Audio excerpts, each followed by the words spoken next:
प्रतीक दिल्ली में joint family के साथ रहता था, लेकिन जॉब की वजह से अपनी माँ के साथ दूसरे शहर में शिफ्ट हो जाता है, जहाँ उसकी प्रीति के साथ लव मैरिज हो जाती है, जिस पर बहू को नापसंद करते हुए उसकी माँ पूरा समय प्रीति को परेशान करने के तरीके निकालती रहती है। प्रीति, कहाँ हो? सुबह का नाश्ता दोपहर में खिलाओगी क्या?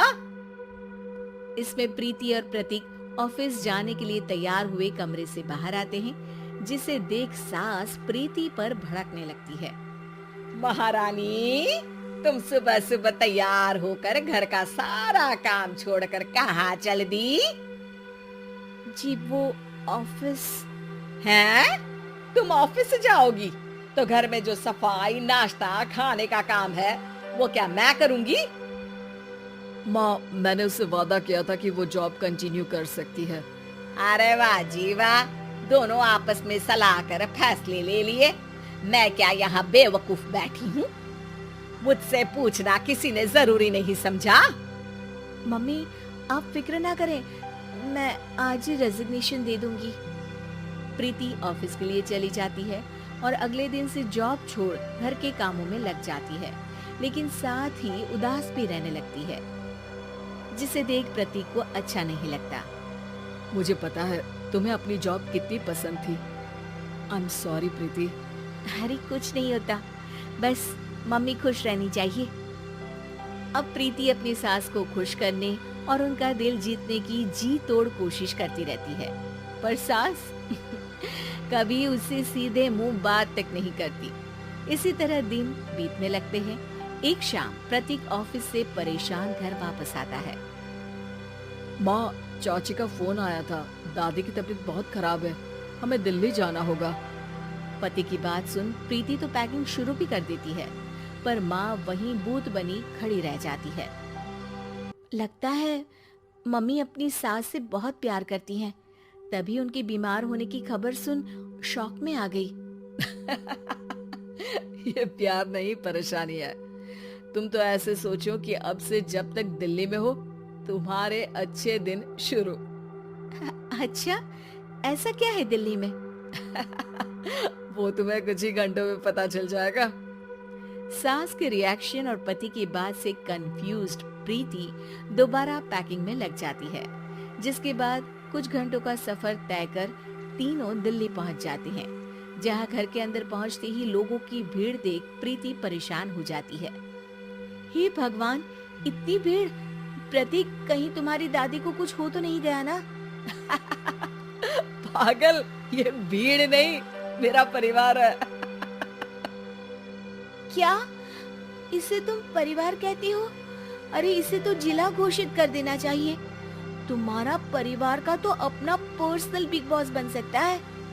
हैरान परेशान प्रीति परिवार वाले सदमे से बाहर निकली भी नहीं होती कि सिर पर पल्ला रखे शांत तरीके से सबके साथ बात करते हुए अपनी सास को देख उसे दूसरा सदमा लग जाता है।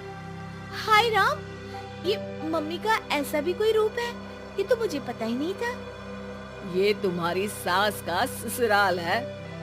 तभी प्रतीक की बहन बोल पड़ती है, यहाँ आपको ऐसी ऐसी चीजें देखने मिलेंगी जो सपने में भी सोची नहीं होंगी। हाँ, ये कुछ दिन तो बहुत इंटरेस्टिंग लग रहा है। सब एक साथ दादी के कमरे में जाते हैं, जहाँ पहुँचते ही उसे दादी की आवाज सुनाई देती है। रे, सास से मिलने की फुर्सत मिल गई।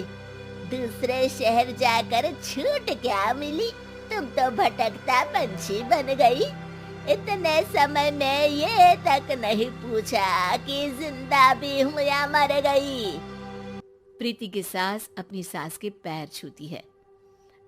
अरे कैसी बात कर रही है मम्मी, आपको तो मेरी उम्र भी लग जाए। अरे बस कर, ये झूठी उम्र देने वाली बातों का दिखावा ना कर। तेरा बस चले ना तो जो मेरी बची कुची जिंदगी है वो भी अभी खत्म कर दे। अरे बहू कहाँ है? इस पर सास प्रीति को दादी से मिलवाती है। दादी प्रीति को बहुत प्यार देती है। क्यों बहू, तेरी ये सास परेशान तो नहीं करती ना? अगर करती है तो अभी बता दे, मैं इसकी क्लास लगा दूंगी।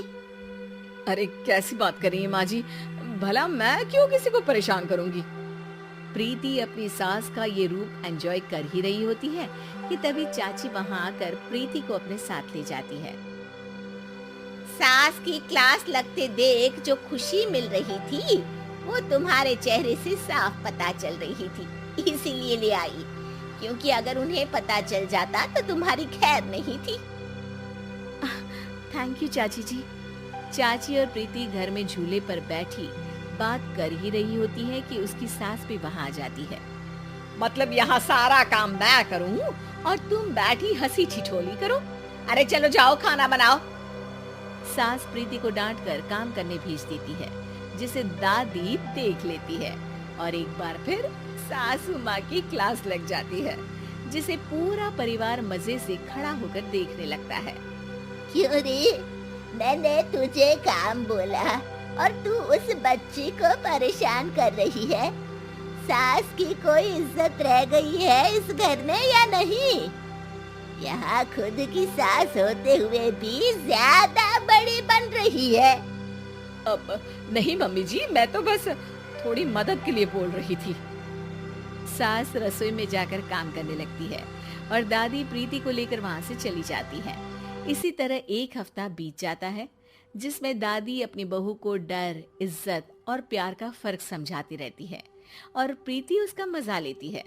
वापस जाते हुए दादी प्रीति और उसकी सास दोनों को अपने पास बुलाती है। मेरी बहू जिद्दी और अड़ियल है, इसलिए उससे हमेशा सही काम करवाने के लिए मुझे सख्ती करनी पड़ती है। लेकिन तुम्हारी बहू अच्छी है, तेरी खुशी के लिए वो अपनी जॉब और सपने भी छोड़कर घर में बैठी है। अपनी बहू के साथ प्यार से रहो। और प्रीति, अगर अभी भी तुम्हारी सास परेशान करे ना, तो फिर तुम्हें पता चल ही गया है कि शिकायत कहाँ करनी है। जी, अपनी सास के ससुराल में उनकी सासू माँ के पास।